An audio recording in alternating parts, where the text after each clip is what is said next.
यहाँ तो हाथियों से घर साफ किया जाता है और गठफोरवा से सिलाई किया जाता है और इस मछली को चाकू बना डाला है। इस चिड़िया से तो सब्जी कटवा रही है। उस जमाने के लोग तो जानवरों से कुछ न कुछ काम करवाते रहते थे। इस पेलिकन के मुंह से बगीचे में पानी देता था और ये माली साला दाढ़ी बनाने के लिए भी जुगाड़ कर रखा था। तभी ये मैडम पेलिकन को वॉशिंग मशीन बना देती है।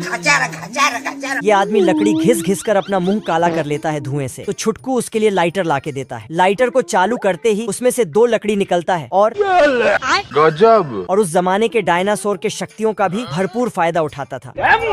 ये है उस जमाने का देशी जुगाड़ वाला हवाई जहाज। इसमें पहला इंजन चालू करता है तो एक चिड़िया पंख चालू करता है, फिर दूसरा इंजन मतलब चिड़िया चालू होता है। ये आदमी लकड़ी से एक हवाई जहाज बनाता है जिसमें हाथ पांव चलाना पड़ता है। गाड़ी स्टार्ट कर। तुम पागल है क्या? ठीक है, समझ गया। और खुद पैसेंजर को हाथ फैलाकर उड़ना पड़ता है। हे प्रभु, हे प्रभु।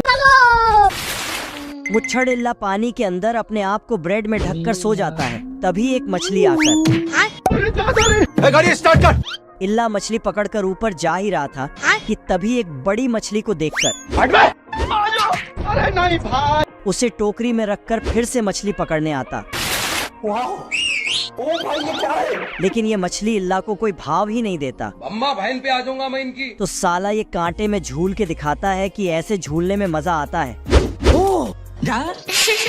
मछली शर्माकर कांटे में झूलते ही ये क्या हो गया? एक बार जब इल्ला ऊपर आ रहा था तभी उसे केकड़ा से मुलाकात हो जाता। बाप रे, अब तू गया बेटा। केकड़ा अपनी दोनों आँख से इल्ला को देख रहा था तो इल्ला उसके आँख को आपस में बांधकर भाग जाता है। उठा के पटकूंगा। अब तू गया बेटा। ये मुर्गियाँ थोड़ा थोड़ा खाना खाती हैं। तभी ये साला चिंटू जो नकली मुर्गी बना है ये सारा खाना एक ही बार में गटक जाता है, जिसके कारण इसका पेट भारी हो जाता है। बाप रे। और घोंसले से नीचे गिरकर 10 लाख अंडों का रिकॉर्ड तोड़ देता है।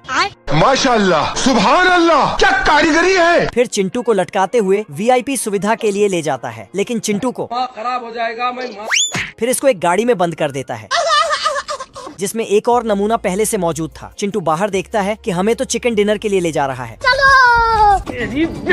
तो ये साला अपना चोंच का इस्तेमाल करके एक छेद बनाता और नमूने को भी साथ ले जाता है। फिर वापस मुर्गियां के फार्म में आके सबको पीछे का कड़वा सच बताता है। फिर नमूने से भी सच बुलवाता है। पानी नहीं मिलता। जिसके बाद पूरे मुर्गी टीम मिलके इस बॉस आंटी को गर्मा गर्म अंडे फेंक फेंक के मारती है। फिर साला चिंटू उस फार्म का मालिक बन जाता है और खूब पैसा कमाता है, पर मुर्गियों के लिए VIP सुविधा देता है। गिलहरी दौड़कर जाके अपने भाई को बताता है। हम्बा हम्बा रम्बा रम्बा कम्बा दुम्बा दुम्बा। लेकिन गिलहरी का भाई ये मानने को तैयार ही नहीं था और एटीट्यूड से चलते हुए बाहर जाता है। लेकिन तभी ओ भाई ये क्या है? फिर ये दोनों डंडा लेकर बाहर उस दानव को मारने जाता है। चल रुक जा। आजा आजा आजा। पर दानव मतलब कैची इसके पीछे ही रह जाता है। साला दूसरे गिलहरी के परछाई को दानव समझकर मारने लगता है, लेकिन कैची पीछे से। और फिर गिलहरी मैंने कुछ नहीं किया। तभी इसका भी काट देता है डंडा। बाप रे। कैची को देख